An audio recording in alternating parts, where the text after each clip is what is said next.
سلامونه نیکې هیلې احترامات مې ومنئ خپلو تنګولو ته چینل ته ښه راغلاست مینوالو په دې امید چې تاسو به راته روغ او جوړ وئ او د صحت کلیو کې به نغښتي وئ زه بیح الله ایمان یم چې ستاسو په چوپړ کې له یوې نوې او خوندورې ویډیو سره حاضر شوی یم مینوالو په نننۍ ویډیو کې درته بیا هم په زړه ترې ایکس بکس کې کار کوم دغه زړه ترې بکس دی ما تاسو ته مخکې په دې کې کار کړی و چې په دې کې څنګه کار کیږي او د څه دپاره استعمالیږي د ټوله یې د وري او خبرې مو کړې وې نو مینوالو د دغه سافټویر کورس څلورم پړاو پیلوو نو دغه باندې زه ډبل کلیک کوم تر څو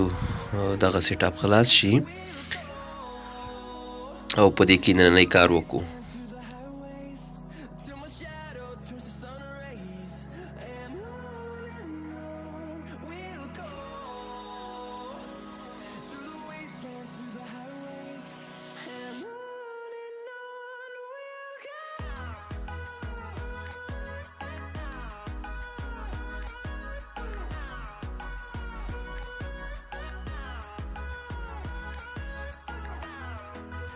دا د مینوالو زړه ترې ایکس بکس خلاص شو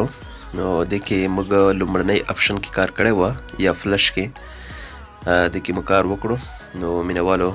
نن به تاسو ته په بیک اپ بټن کې کار کوم مخکې موږ i9301 ګلکسي 3 موبایل انتخاب کړی و نن هم هغه انتخابو نو په فلش کې موږ کار کړی و او نن درته په بیک اپ اپشن کې کار کوم نو مینوالو تاسو ګورئ په دې باندې ځان پوه کړئ چې بیک اپ اپشن کې څه کې دي مینوالو په بیک اپ اپشن کې ټول کارونه د سیګنلو دي کله چې په یو موبایل کې د سیګنلو کار وي نو دې نه کار اخلو دا ګورئ مینوالو دغه ای فیس دی ریډ ای فیس یا رایټ ای فیس ای فیس فایل هغه فایل ته وایي کله چې تاسو د موبایل ایمي چې د هغه نول وي نو تاسو کولی شئ چې له دې څخه استفاده وکړئ مینوالو نول هغه ته وایي چې سټار خیش 06 او خیش د چې کله تاسو ډایل کړئ نو د ایمای په ځای لیکلی وي چې NULL نول نو د نول په وخت کې موږ له دې څخه کار اخیستی شو دا هم ای فیس دی او دا هم ای فیس دی یو ریډ ای فیس دی او یو رایټ ای فیس دی د رایټ او د ریډ په منځ کې فرق دا دی کله چې تاسو یو موبایل ته ای فیس کوئ نو تاسو سره ای فیس فایل موجود نه وي نو تاسو کولی شئ چې له بل موبایل څخه یې ریډ کړئ او په هغه بل موبایل باندې تاسو وخیژوئ مثلا دوه موبایلونه دي ګلکسي 3 د یو موبایل نه فایل خیژوم ریډ کوم او په بل یې رایټ کوم نو ریډ او رایټ دغه ته وایي نو مینوالو ای فیس فایل څه ته وایي ای فیس فایل کله چې ایمي نول وه نو له دې څخه استفاده کولی شو نو مینوالو ریډ او رایټ په منځ کې تاسو باید فرق زده وي ریډ منه کپي کول او رایټ منه کړل که تاسو سره ای فیس فایل نه و نو تاسو یې بیا ریډ کوئ له بل موبایل څخه مینوالو دلته بل اپشن دی دا ګورئ مینوالو دا هم رایټ او ریډ سارټ خپله ایمای ته وایي کله چې تاسو یو موبایل ایمي خرابه وي همغه کوډ چې ما درته ښودلی و هغه کوډ چې تاسو ورکوئ نو تاسو ایمي به د صفر څخه شروع شوي وي یا هم د بل عدد څخه که چېرته ستاسو ایمي د 15 نه خلاف وه د 15 څخه نه وه شروع شوي بلکې د صفر څخه شروع شوي وه نو بیا تاسو سارټ فایل په هغې باندې رایټ کوئ موبایل باندې نو انشاءالله چې ستاسو ایمي چې د هغه به روغه شي صحیح به شي کله چې ستاسو ایمي خرابه وي نو ستاسو سیګنل به ایمرجنسي وي نو تاسو یې څنګه معلومولی شئ هغه کوډ چې تاسو ورکئ نو مینوالو په هغې صورت کې به ستاسو ایمي د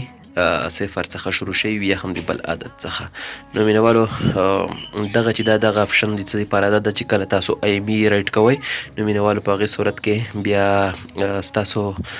نه دغه اپشن غواړي رایټ نیورم ډیټا درته وایي چې فیلډ نیورم ډیټا نو په هغه صورت کې به تاسو رایټ نیورم ډیټا باندې کلیک کوئ او بیا به تاسو ایمي رایټ کیږي مینوالو که تاسو په دې باندې پوه شوي وئ نو مینوالو تاسو په دې باندې کار وکړئ او که چېرې تاسو پوه شوي نه وئ نو له موږ څخه پوښتنه وکړئ په کمنټ کې چې تاسو ته پوره ځواب درکړو نو مینوالو که تاسو په دې کې ستونزه نه لرله نو انشاءالله راتلونکي اپشن کې به بیا کار کوو انلاک کې دومره به د تشریح کومه چې انلاک اپشن د هغه موبایلو لپاره ده کله چې تاسو موبایل د خارج څخه راشي نو هغه سیم کارډ چې کله تاسو ور واچوئ یا کوډ درنه غواړي او یا هم انویلیډ وي نو په هغه صورت کې تاسو مینوالو بیا د انلاک اپشن څخه کار اخیستلی شئ تاسو به موبایل ته روټ فایل وکئ روټ فایل به هم درو پیژنم نو هغه صورت کې به تاسو EDB راپورته کوئ او دلته به انلاک تڼۍ باندې کلیک وکړئ کله چې تاسو انلاک کلیک کړ نو مینوالو دلته به تاسو EDB راپورته کړي وي نو انلاک چې ووهئ نو ستاسو موبایل به انلاک شي او ستاسو سینکټونه به کار وکړي نو مینوالو دغه د خارجي کوډونو لپاره استعمالیږي خارجي کوډونه به ان شاء الله تاسو ته زه ښایم چې خارجي کوډ څه ته وایي راتلونکي ویډیو کې. نو تاسو فقط دومره زده کړئ چې انلاک د څه لپاره استعمالیږي، د خارجي کوډو لپاره. نو مینوالو ویډیو ډېره نه اوږدوو، که چیرې مو ویډیو خوښه شوې وي لایک او شیر کړئ، او که هر څوک زموږ د یوټیوب چینل ته نوي راغلي وي او زموږ د یوټیوب چینل یې نوي سبسکرایب، نو زموږ د یوټیوب چینل ضرور درسره سبسکرایب کړئ. دا چې زه بیا حاضرېږم تر هغې په پاک رب